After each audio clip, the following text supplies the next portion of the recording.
जय माता दी मित्रों, सभी साथियों को नमस्कार। महाविद्या जनहित ज्योतिष के एस्ट्रो टॉक सीरीज में मैं किशोर नाथ झा आप सबका स्वागत करता हूं। और आज काफ़ी दिनों के बाद बीच में मैं दिल्ली और गांव के बीच में आना जाना लगा रहा, तो थोड़ा टाइम नहीं मिल पाया। आज मैं आप लोगों के साथ लेकर आया हूं सरकारी नौकरी। और सरकारी नौकरी आपकी कुंडली में क्या योग हो तो सरकारी नौकरी मिलने की प्रतिशतता 100% हो, इसको लेकर के मैं आज इस एपिसोड में आपको बतलाऊंगा कि आपकी कुंडली में कौन से ऐसे योग रहेंगे जिसके कारण आपको सरकारी नौकरी 100% मिलेगी। अगर उस सरकारी नौकरी का योग है, किस फील्ड में आपको जाना है, किस दिशा में जाना है, सरकारी नौकरी की किस दिशा में, किस डिपार्टमेंट में आप नौकरी पा सकते हैं, ये सारा योग आपकी कुंडली में रहता है। सरकारी नौकरी भी बहुत सारी होती है, उसमें किस डिपार्टमेंट में आपको नौकरी मिलेगी, किस दिशा में आपको नौकरी मिलेगी, ये सारी बातें आपकी कुंडली में रहती हैं, बस जानने की ज़रूरत रहती है। और अगर आप ये जान जाते हैं कि मेरी इस दिशा में सरकारी नौकरी में लगेगी, तो आप उस दिशा में प्रयास करते हैं और उस दिशा में प्रयास करने से फ़ायदा भी होता है। तो आज हम जानते हैं सरकारी नौकरी के योग क्या क्या होते हैं। अब मैंने ये चार्ट बनाया हुआ है, आप लोग देख लें। ये चार्ट मैं इसलिए बना लेता हूँ ताकि मतलब आप लोगों को समझ में थोड़ी आसानी होती है। अगर केवल वर्बली बतला दिया जाए तो वो चीज़ जल्दी समझ में नहीं आती है, लेकिन अगर इस चार्ट की मदद से अगर आपको बतलाऊं तो आपको बिल्कुल क्लैरिटी के साथ समझ में आती है। अब ये चीज़ क्या है, मैंने ऊपर में लिखा हुआ है कुंडली में सरकारी नौकरी योग कैसे कैसे होता है। तो पहले मैं आपको बतला दूँ, नॉर्मल बातें बतला देता हूँ कि सरकारी नौकरी के लिए जो प्रशासन का जो ग्रह है वो है सूर्य। सूर्य देवता जो हैं वो प्रशासन के ग्रह हैं और वैसे भी सौरमंडल में वो राजा हैं। तो सूर्य की मजबूत स्थिति सरकारी तंत्र में लेकर जाती है। अगर सूर्य की मजबूत स्थिति है, मजबूत स्थिति का मतलब क्या होता है? मजबूत स्थिति का मतलब होता है कि सूर्य स्वयं बली हों। सूर्य स्वयं बली कैसे होंगे? या तो वो उच्च के होंगे, यानी कि वो मेष राशि में होंगे, उच्च के होंगे, या फिर वो अपने घर में होंगे। अपना घर, जैसे कि हर राशि में अपना घर होता है, तो हर ग्रह का एक राशि होता है जिसमें उसको अपना घर माना जाता है। तो सूर्य की राशि है सिंह राशि। तो सूर्य अगर सिंह राशि में है, सूर्य अगर मेष राशि में है, इसके अलावा सूर्य अगर अपने मित्र के घर में है, यानी कि बुध के घर में है, या फिर बृहस्पति के घर में भी है, तो अच्छा माना जाता है। लेकिन अगर सूर्य अपने शत्रु के घर में, शत्रु कौन कौन होते हैं? सूर्य के शुक्र और शनि और राहु केतु, यानी कि शनि का घर हो गया 10 नंबर, 11 नंबर, शुक्र का घर हो गया 2 नंबर, 7 नंबर। तो इनके घर में अगर सूर्य रहेंगे तो उसको मजबूत स्थिति नहीं माना जाता है। तीसरी एक बात और आती है कि सूर्य और चंद्रमा को ग्रहण दोष लगता है। तो अगर सूर्य और चंद्रमा से सप्तम में या सूर्य के साथ राहु और केतु नहीं हो तो ग्रहण दोष नहीं लगेगा। इसका मतलब यह है कि सूर्य आपका अच्छा स्थिति में है, यानी कि सूर्य अगर मजबूत स्थिति में है तो सरकारी नौकरी मिलने की जो प्रतिशतता है वो 100% बढ़ जाती है। इसका मतलब यह है कि उस जातक का अपने आप सरकारी नौकरी की तरफ रुझान आने लगता है। कुंडली में योग रहने से सबसे बड़ा फ़ायदा ये होता है कि आपका रुझान उस तरफ होने लगेगा। ऐसा नहीं है कि कुंडली में योग है तो आप बैठे बैठे आपको नौकरी लग गई, ऐसा नहीं होगा। लेकिन अगर आपकी कुंडली में सरकारी नौकरी का योग है तो अपने आप आपके मन में रुझान आएगा कि मुझे इसकी तैयारी करनी चाहिए। आप एग्ज़ाम देंगे और आसानी से, जब आपकी कुंडली में महादशा, अंतरदशा, प्रत्यांतर अच्छे ग्रहों की आएगी, उस समय में आपकी नौकरी 100% लग जाएगी। तो पहले बात अपनी आप कुंडली के अंदर आप देख लिए हैं कि आपका सूर्य का क्या पोजीशन है। अगर सूर्य की परिस्थिति अच्छी नहीं है तो फिर उसका उपाय भी होता है। ऐसी बात नहीं है कि हमारी अब कुंडली कमज़ोर है तब ये क्या होगा, ऐसी बात नहीं, उसका उपाय भी होता है। वो उपाय हम लास्ट में बतलाते हैं आपको। अब सबसे पहले देख लीजिए, मैंने लिखा हुआ है केंद्र में सूर्य, मंगल और बृहस्पति की मजबूत स्थिति। केंद्र में सूर्य प्रशासन का ग्रह है, मंगल भी प्रशासनिक ग्रह है, बृहस्पति भी प्रशासनिक ग्रह है। अगर इन तीनों की मजबूत स्थिति आपके केंद्र में बनती है, केंद्र क्या क्या होता है? ये जो बीच के खाने हैं, यानी कि मैंने पहले भी जो आपने देखा होगा मेरा अगर पिछला वाला एपिसोड, तो उसमें मैंने बतलाया हुआ है कि पहला house, 4th house, 7th house और 10th हाउस, ये जो होता है ये केंद्र होता है। और केंद्र में अगर सूर्य की, मंगल की और बृहस्पति की मजबूत स्थिति मैंने फिर से बतला दिया, मजबूत स्थिति उसी को बतलाया जाता है कि अगर कोई ग्रह उच्च का है, अपने घर का है, अपने मित्र के घर का है, अपने मित्र के घर में है, अपने मित्र से दृष्ट है, तो इसको मजबूत स्थिति माना जाता है। तो अगर ऐसी परिस्थिति बनती है सूर्य की, मंगल की और बृहस्पति की, तो सरकारी नौकरी निश्चित रूप से मिलेगी। हाँ, ये ज़रूर है कि जिस जातक की वो कुंडली है उसके मन में ये आ जाएगा कि मुझे सरकारी नौकरी की तैयारी करनी चाहिए, तैयारी करता है। जब समय, दशांतर, दशा प्रत्यांतर अनुकूल आते हैं, उसका रिजल्ट आ जाता है। मंगल की परिस्थिति अच्छी कैसे होगी? मंगल भी उच्च का हो, अपने घर का हो, स्वगृही हो, मित्रों के साथ हो या मित्रों से दृष्ट हो। मंगल की मजबूत स्थिति का मतलब ये हो गया कि मंगल को जब मकर राशि में 10 नंबर जो होता है वो मंगल का उच्च का घर होता है। मकर राशि का अगर मंगल केंद्र में है तो एक साथ वो एक और योग भी बना देता है जिसको पंच महापुरुष योग कहा जाता है, रोचक योग। अगर मंगल उच्च होकर के, स्वगृही होकर के अपने घर में, अपना घर में होता है वो मेष राशि में और वृश्चिक राशि में, तो मेष या वृश्चिक या 10 नंबर मकर राशि का अगर मंगल केंद्र में है तो वो पंच महापुरुष योग यानी कि रोचक योग बनाता है। तो वो तो उसका एक ऑलरेडी वो बहुत बड़ा प्रबल राजयोग है।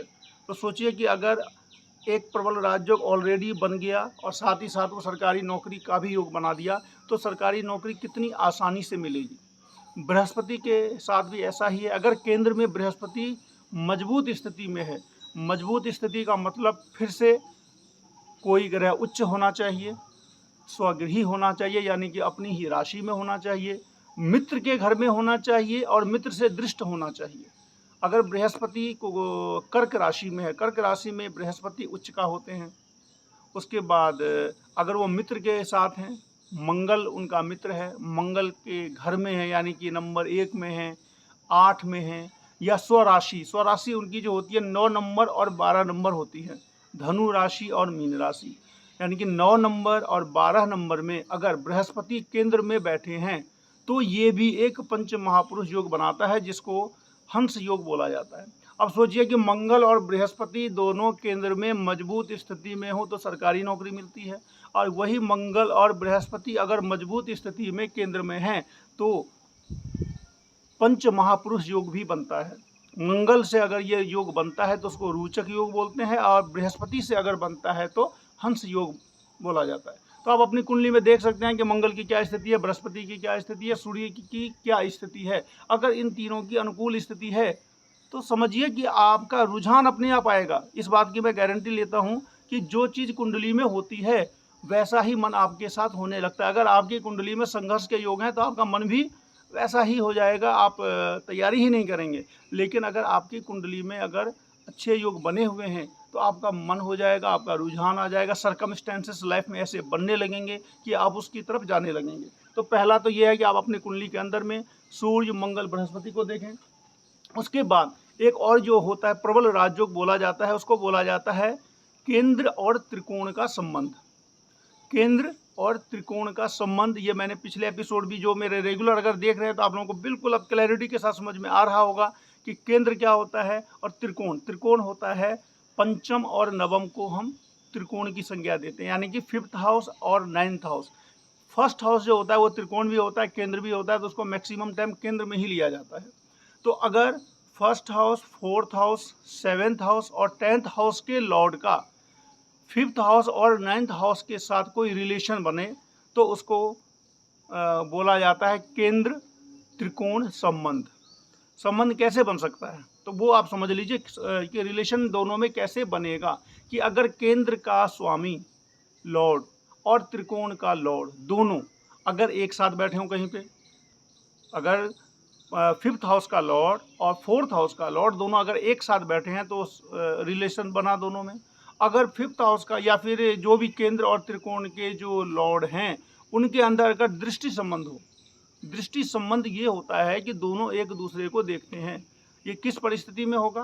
ये सामान्यतया अगर एक दूसरे से सप्तम भाव में बैठे होंगे, क्योंकि सभी ग्रहों की सप्तम दृष्टि होती है। तो अगर एक दूसरे से सप्तम भाव में बैठे हुए होंगे तो दोनों के बीच में एकदम संबंध बनेगा। और तीसरा क्या होता है, एक तो हो गया दोनों एक साथ बैठे हों। दूसरा हो गया दोनों एक दूसरे को देख रहे हों। और तीसरा होता है म्यूचुअल योग। म्यूचुअल का नाम आपने सुना होगा, इसको हिंदी में व्यत्यय बोलते हैं। इसका मतलब ये हो गया कि पंचम का जो 5th हाउस का लॉर्ड है वो बैठा है केंद्र के लॉर्ड के घर में, और केंद्र के लॉर्ड का घर का जो ग्रह बैठा है वो बैठा हुआ है त्रिकोण के लॉर्ड के घर में। इसका मतलब ये हो गया, इसको बोला जाता है व्यत्यय संबंध। ये भी बहुत सारी कुंडलियों में होता है। अगर आपको इससे पहले भी मैं बतला चुका हूँ आपको, कि ये देख लीजिए कि मेष राशि है।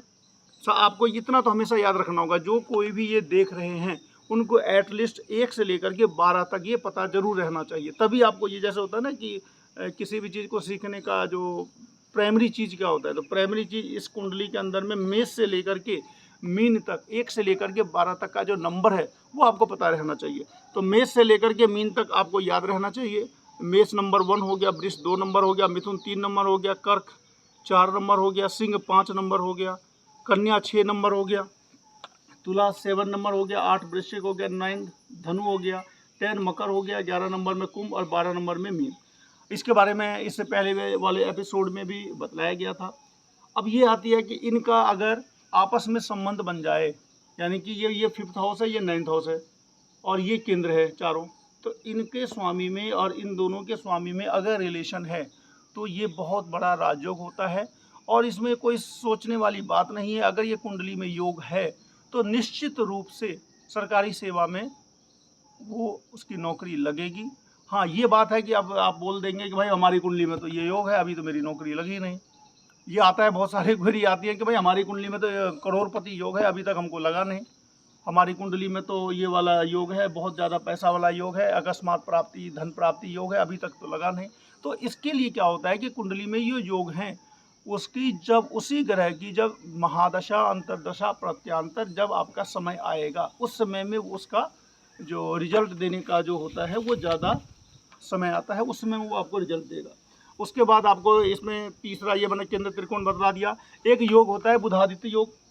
बुधादित्य योग आपको पता होगा कि सूर्य और बुध की युति जो होती है वो बुधादित्य योग बनाती है। अगर वो केंद्र या त्रिकोण में बुधादित्य योग है, इवन वो अगर कहीं पे भी है, 6th में, 8th में, 12th में, कहीं पर भी अगर बुधादित्य योग बना हुआ है तो निश्चित रूप से सरकारी नौकरी मिलेगी। इसके लिए भी किसी प्रकार की दिक्कत नहीं आती है। उसके बाद एक चीज़ होता है कि बहुत सारे ग्रह क्या होते हैं, अगर आपकी कुंडली में बहुत सारे ग्रह उच्च के हों, बहुत सारे ग्रह स्वगृही हों, बहुत सारे ग्रह वर्गोत्तम नवमांश में हों। वर्गोत्तम नवमांश क्या होता है कि अगर लग्न कुंडली में जिस राशि में है उसी राशि में अगर नवमांश कुंडली में भी वो ग्रह है तो उसको वर्गोत्तम नवमांश कहते हैं। तो अगर, या वर्गोत्तमी कहते हैं। तो अगर वो ग्रह, बहुत सारे ग्रह एक साथ वर्गोत्तमी हों तो भी सरकारी सेवा में जाने का अवसर मिलता है।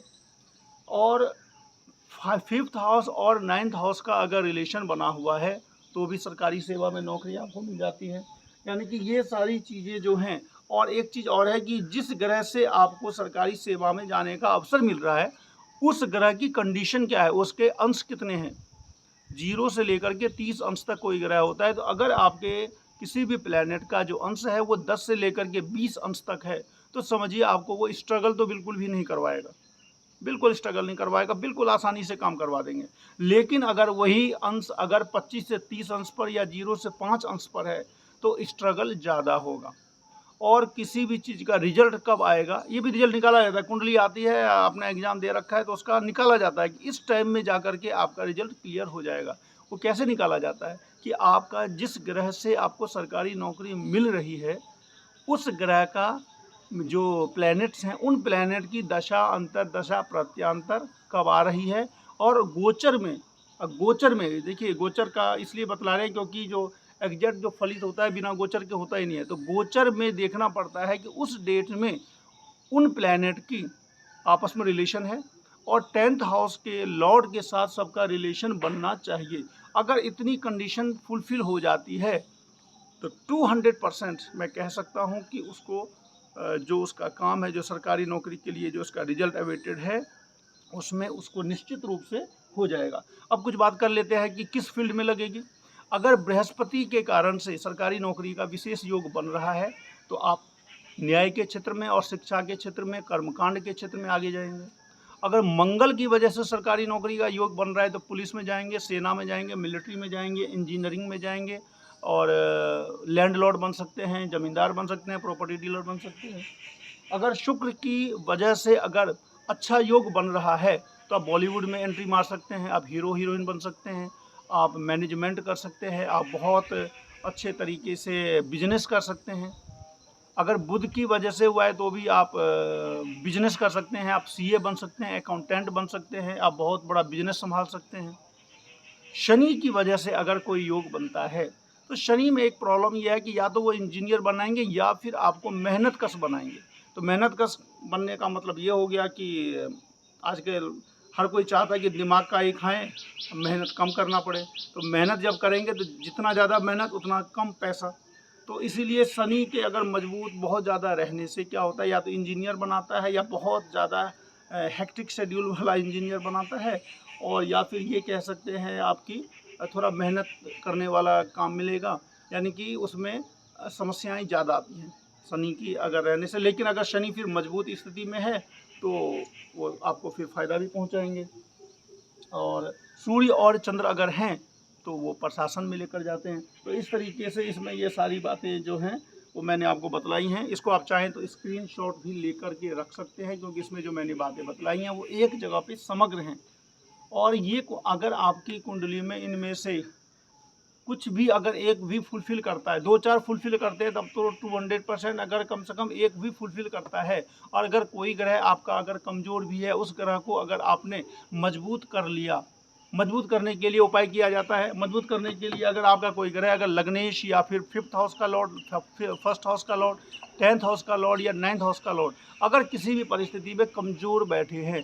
कमज़ोर कोई ग्रह कब होता है? जब वो शत्रु के घर में बैठा हो, शत्रु से दृष्ट हो, खुद ही नीच हो, बहुत कम अंश पर हो, शत्रु के नक्षत्र में हो, तो वो ग्रह कमज़ोर पड़ जाते हैं। तो अगर कोई ग्रह कमज़ोर पड़ गया है तो उसका उपाय ये होता है कि आप अपनी कुंडली के अंदर देखिए कि आपका वो ग्रह अगर कमज़ोर है तो उस ग्रह से रिलेटेड जो भी आराधना आती है कुंडली के अंदर आ जाती है कि किस देवता की आपको पूजा करनी है, कौन सा स्टोन पहनना है, कौन सा उपाय करना है।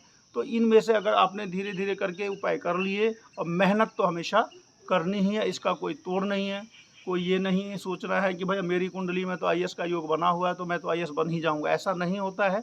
हाँ, ये ज़रूर होता है कि कुंडली के अंदर अगर आपका योग बना हुआ है तो आपका रुझान अपने आप आ जाएगा। लाइफ में सर्कमस्टेंसेस ऐसे बनेंगे कि आप खुद ही तैयारी में लग जाएंगे।